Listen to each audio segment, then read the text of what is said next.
But divorce, it's worse than death. Because when you get a divorce, it's dead, the marriage is finished, you bury it, you walk away, and then you go to the food store. And there's resurrection again. And that's why it's worse than death, because they keep coming back. You stand on the tube, and there they are. You stand in the bus stop, there they are. They show up in the drugstore, there they are. You go to the park, there they are. And heaven help you, they show up in church, and there they are. You see, it's the kind of death that's never closed. And when there's children involved,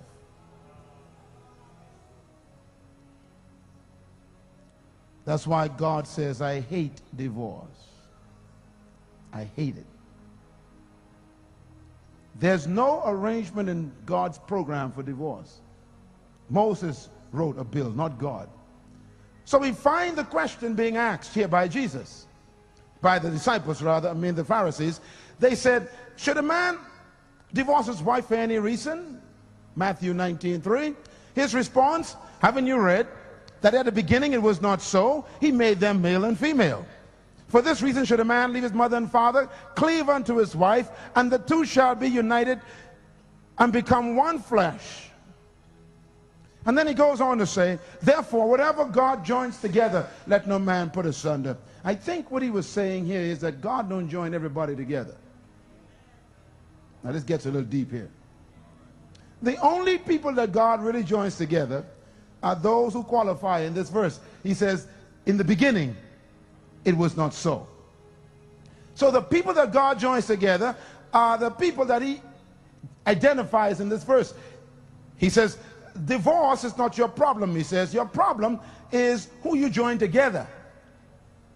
And you're not joining together who God joins together. Who did God join together? Well, he qualifies it. He says, haven't you read that at the beginning it was not so? In other words, at the beginning God made a male and a female, and that's the only two that should be joined together with a guarantee that they'll make it for life and for death. And that is the two that are in the beginning. And we talked yesterday about the kind of male that is in the beginning. I need a male. Can I have a male? Are you sure you are a male? Can I have you, please? Can you come? I need a male. Give the Lord a hand for a real male. Praise God. Some males ain't sure they're males. Now, it's important to note, I want to do something here, demonstrate something. So I need you to stand up here for me. Stand on the top of that end of the step for me on the top, right here. Okay, I want to show you something. Stand at the top, right there. Right at the top. Now, I want everybody to kind of make sure you can see where he is. I want to show you something. Okay. Now, if you notice that God only created one human being from the soil, he never went back. Today we have 6.2 billion people on earth, but God only made one from the soil. He never went back. Today we got 6 billion, but God only made one from the soil. He never went back. And the first one that God made was male. That's important. Remember, everyone who's building anything, the first thing they lay is the foundation. Is that right? Foundation is first. And secondly, the foundation is usually never seen after it's laid. It's quiet. It's always underneath the building. But the foundation is the most important part of the building because it holds up the entire structure and carries the weight of everything. Which means then that the foundation must be given a lot of attention to. More money goes into a foundation than the whole building. Did you know that? Contractors will tell you that when they're laying the foundation, they got to dig down to bedrock, and then they put all the steel and all the mortar, all the concrete, and they reinforce it, and they build the foundation based on the proposed weight of the structure, including the furniture, the people, and all the decorations and everything else. In other words, the engineer will calculate the weight of the entire building before he would give the specifications for the foundation. Because the foundation have to carry even the weight of the clothing that's on the people that's going to be sitting in the office, and the chair and the desk and the typewriter and all of the computers, everything. It has to be calculated. And so the weight of the foundation is not laid until we understand the entire building. Now, watch what God does. Before God began the human family, God calculated everything that it would take to carry the weight of a human family, and God's conclusion was, I'm going to construct a foundation and I'm going to call it male. So the male man was built to carry all the weight of the family.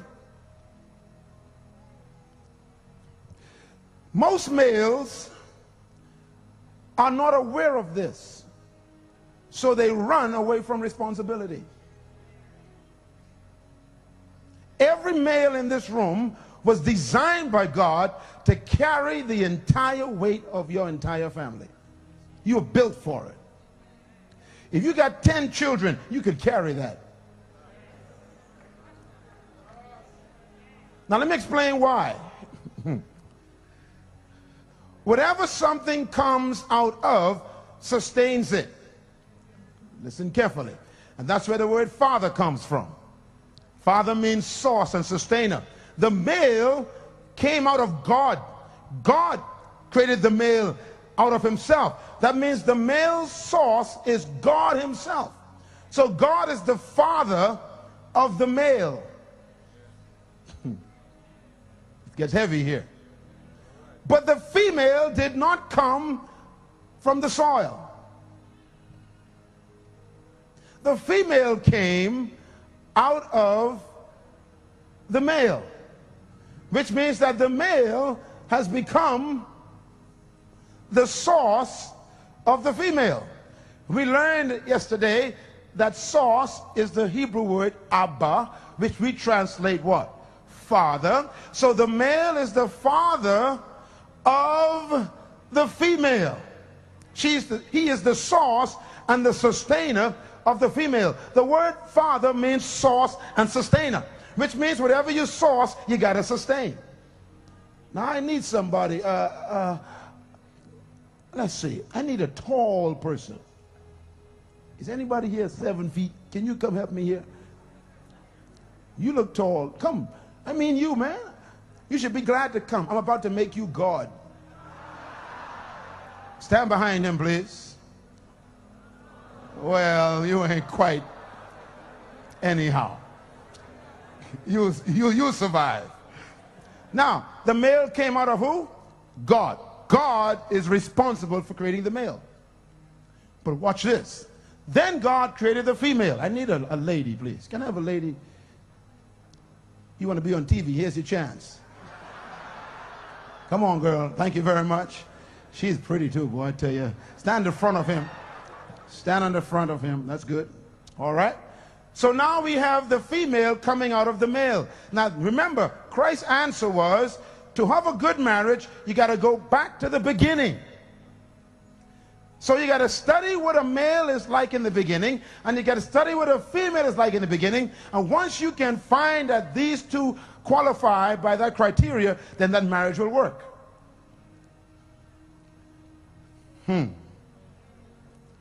So before you marry someone, you've got to check them against the checklist of the beginning. So don't just marry anybody. Make sure you marry the right ingredients. What Christ was saying was, divorce is not your problem. The problem is the material that you use for the marriage ain't no good. See, you can't get a divorce unless you were married. And you can't get married unless there were two individuals. And you can't have two individuals unless there was one individual. In other words, it begins with the one, and then it produces the other, and then you have the two. Now I need a male and female. Can I have a male and female? Can you come? Yeah, come on down here. Give a good hand to our pianist, boy. He's all right, I tell you. Turn around and step right there. Stand next to him, please. I want to show you all something now. Now, I want you to see how this is building. We got God, who produced Adam, the male, who produced Eve, the woman. So God is the father of the male. The male is the father of the female, and when you put them two together, you produce a marriage. So marriage is when those two come together and they are the right ingredients.